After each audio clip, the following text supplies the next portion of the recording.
Boa tarde, estamos começando o programa Mulheres Advogadas do Século XXI e hoje nós vamos falar sobre direito empresarial. E para falar sobre esse tema, nós convidamos a doutora e mestre em Direito, Verônica Lagassi.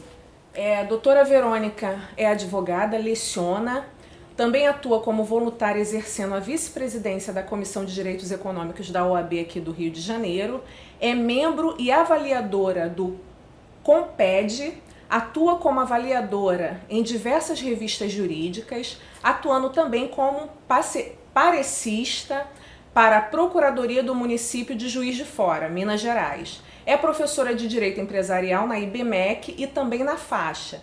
E uma coisa super legal que eu adorei, que eu vou contar para vocês, ela é idealizadora e criadora do curso de pós-graduação de Fashion Law, Direito de Moda, que é um novo sub-ramo de Direito Empresarial, e ela, no finalzinho, ela vai contar um pouquinho disso para vocês. Doutora Verônica, quero agradecer muito pela sua presença aqui.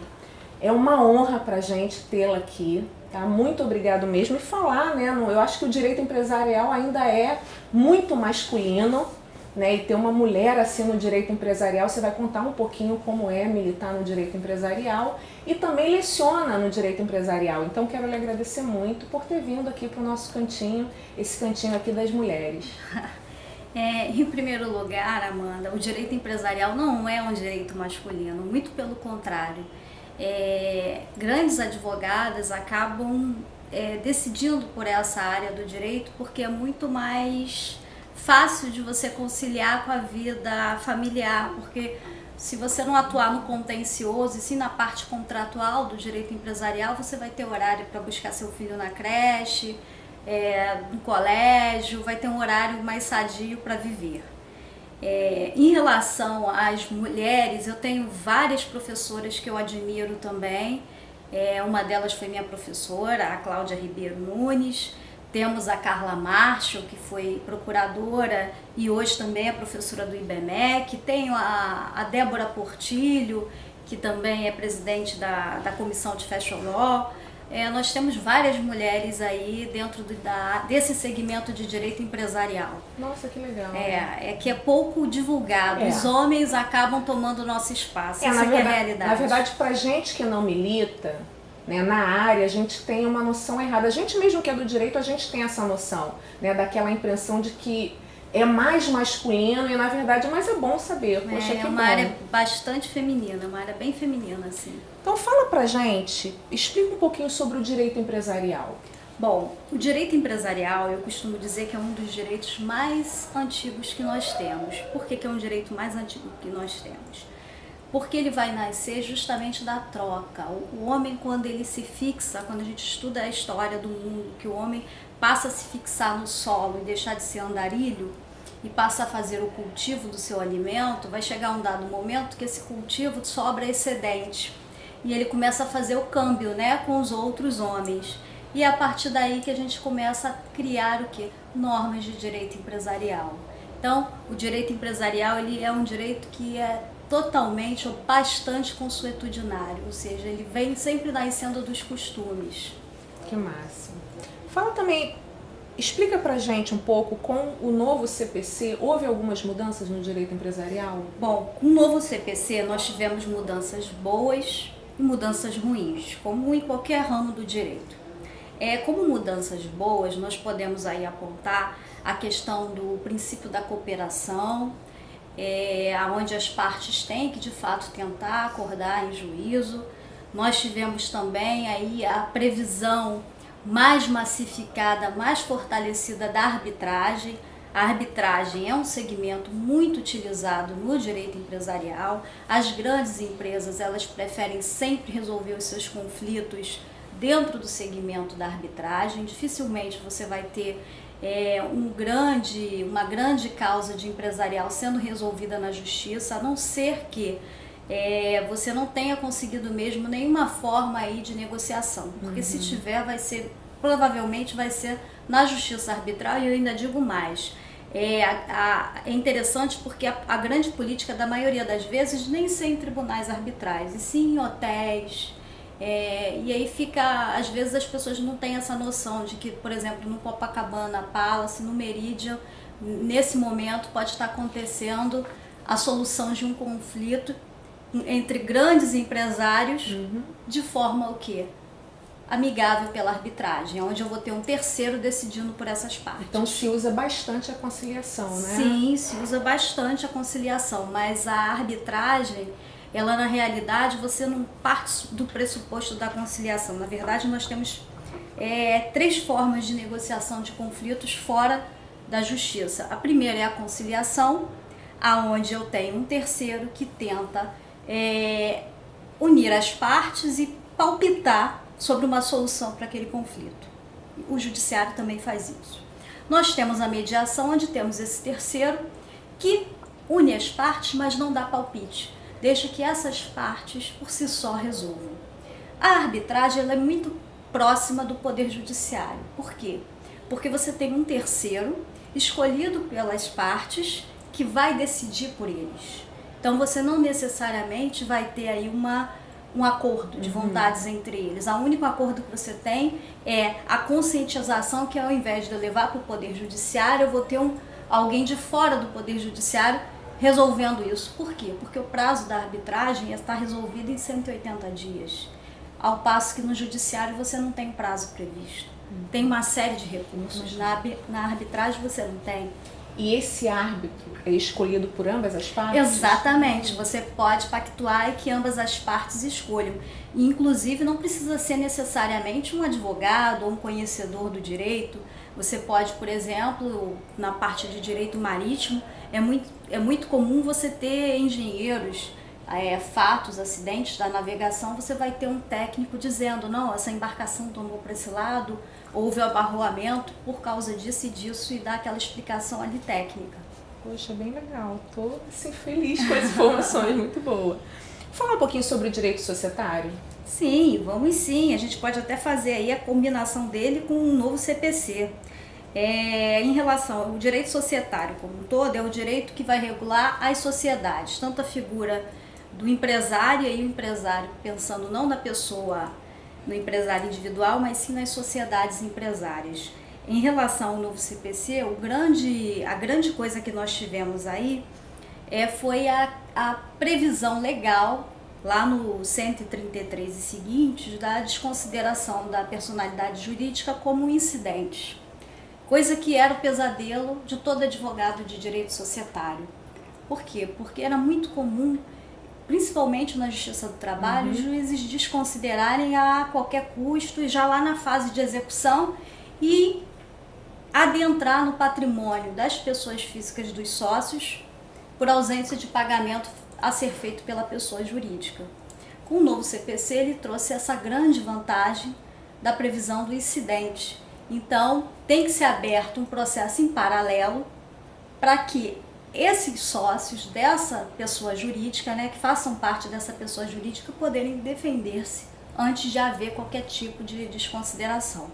A meu ver, esse foi o maior ganho que nós tivemos com o novo CPC. E assim, o prejuízo que nós tivemos foi na questão ainda no direito societário, a grande confusão que há entre liquidação, dissolução parcial de sociedade e a questão de apuração de haveres. Esse foi o grande problema que não ficou resolvido pelo novo Código de Processo Civil. Vamos falar um pouco sobre a relação de título de crédito?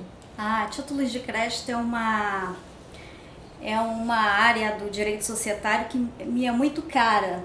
Eu aprendi essa disciplina com a Mauri Campinho, que é o pai do Sérgio Campinho, um grande professor de direito empresarial, autor de vários livros. Eu fui monitora dele e é uma matéria que eu amo lecionar, embora eu creia que daqui a alguns anos essa matéria vai estar em extinção, ou vamos estudar títulos de créditos eletrônicos, porque o papel, a cada dia que passa, está se acabando.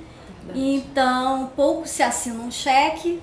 Hoje em dia é muito mais fácil você pegar e fazer transferência ou usar o seu cartão e pagar no débito.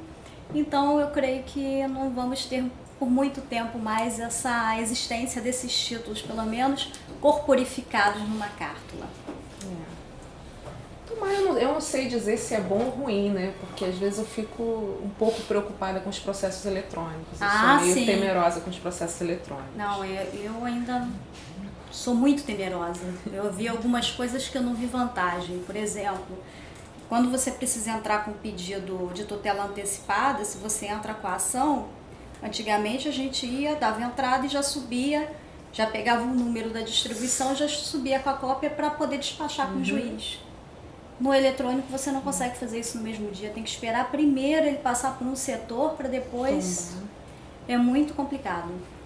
Vamos falar um pouquinho então agora sobre os contratos mercantis.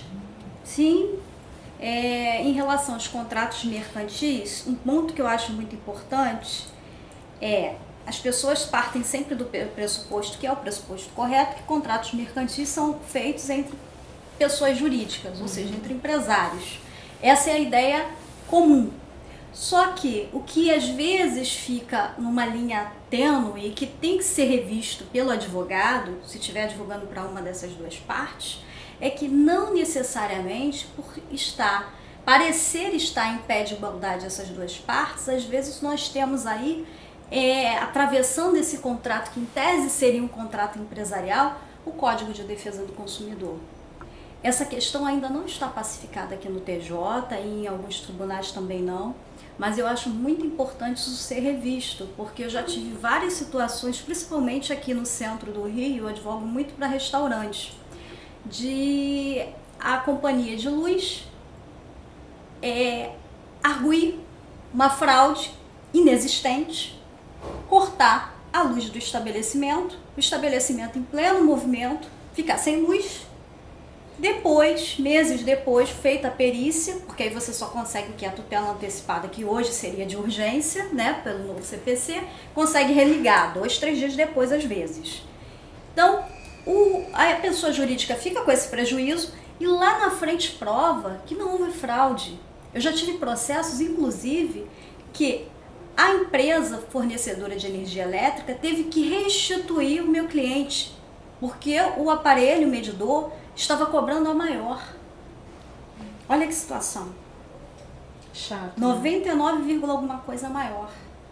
Então, esses casos têm que ser analisados pelo Poder Judiciário com um certo cuidado. Tem que ver ali analisar quem é o destinatário final. É verdade. Fala um pouquinho pra gente sobre aí essa nova pós, que eu fiquei super sim. curiosa, quero saber tudo sobre essa pós. Vamos lá, essa pós, o interessante é que as pessoas não entendem que o direito empresarial é um ramo muito extenso por estar ligado ao que é o empreendedorismo. Então, tudo que você fale e pense de empreendedorismo, o direito empresarial está ali na ponta. Nesse caso dessa pós, que é direito da moda, estética e cosmetologia, então ele traz o Fashion Law, que é o direito da moda importado dos Estados Unidos para o Brasil, que já vem, nós já temos uma comissão, inclusive na OAB, a respeito do direito da moda. Ele vem com tudo, embora nós temos um problema que, a meu ver, aqui no Brasil é um problema cultural, onde os nossos principais designers viajam sempre antes para a Europa para analisarem as coleções. E aí quando você chega aqui nas lojas, você vai em Arezzo, tantas outras, os sapatos são praticamente iguais, só muda o que? A etiqueta.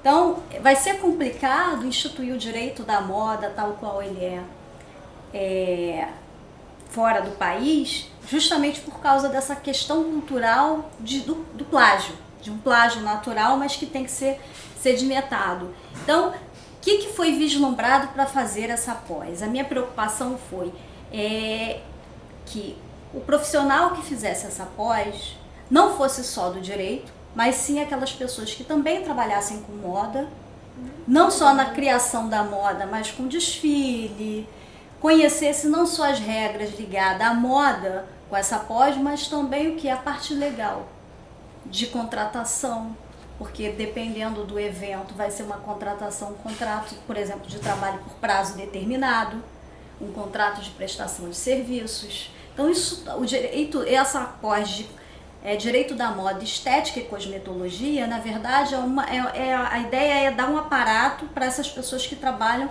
nesses segmentos, não só para advogados que queiram se especializar nesses segmentos. Em contrapartida, nós temos também a questão da estética e da cosmetologia muito latente no nosso país. Por quê? Porque o corpo aqui é uma coisa meio que à mostra. Primeiro por conta do clima, segundo por conta das nossas praias. E isso faz com que a gente tenha cada vez mais notícias na TV de casos de acidente em relação a cirurgias plásticas e tratamentos estéticos. Então a ideia é preparar esses profissionais também para não só advogar para esse tipo de profissional, mas também advogar contra esse tipo de profissional, ou se for o próprio profissional, saber como fazer para se defender e para não pôr em risco ninguém. Essa é a ideia da pós. Poxa, bem legal, parabéns. Obrigada. Vamos para a nossa brincadeirinha agora? Nosso Sim. bate-bola? Vou lhe falar uma palavra, o que vier na sua cabeça e me responda. Direito. Equidade. Não costumo associar o direito à justiça, porque nem sempre o direito consegue ser justo. Empoderamento. Das mulheres. Eu espero que a partir desses programas nós consigamos isso cada vez mais. Liberdade. Liberdade, o conceito de Kant. Toda vez que falo em liberdade eu lembro desse autor em especial. Feminismo. Feminismo, algo que não deveria existir, porque toda vez que falamos em feminismo é porque lembramos que ainda estamos em uma condição diferenciada dos homens. Mulher. Mulher, penso em poderosa.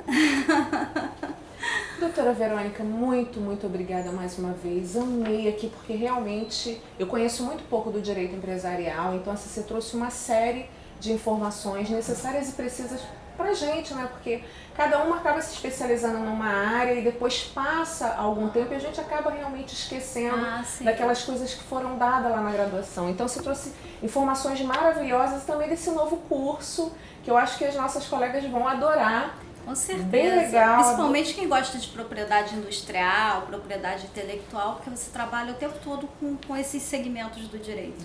Muito legal. Então, uma honra e muito bom. obrigada por ter aceito o convite. Só vem engrandecer mais ainda o nosso programa. Fico feliz. Meninas, e não esqueçam, mandem e-mail pra gente. mulheresadvogadasdoséculo21@gmail.com. Mas agora, vocês sabem que no programa eu termino com uma mensagem, então vou finalizar com a mensagem. Somos mulheres, somos meninas, forte como aço e delicada como o mais fino cristal. E também, se vocês gostarem, por favor, se inscrevam lá no programa. mulheresadvogadasdoséculo21@gmail.com.